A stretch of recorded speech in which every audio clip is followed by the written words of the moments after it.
Well, with respect to a certain plane, okay, and siguro sa graphics, no, tsaka sa projection, no, so yung dextro rotation is clockwise.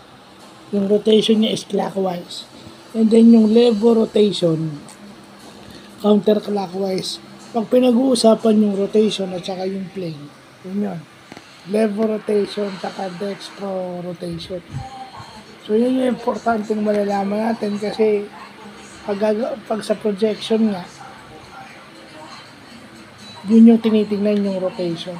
So yun, buti nalaman natin yung mga concept na yun. Kasi sa computer graphics and computer animation, napaka-importanting concept ng rotation. Yung pag-rotate, whether you rotate it clockwise or counterclockwise.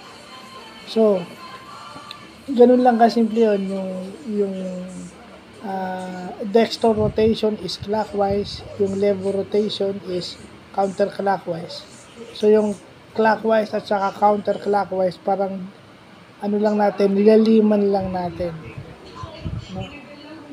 Pinalalim lang natin yung word na alam natin, pero the same meaning. So, yun yung importanteng nalalaman natin ngayon. So, yun lang po.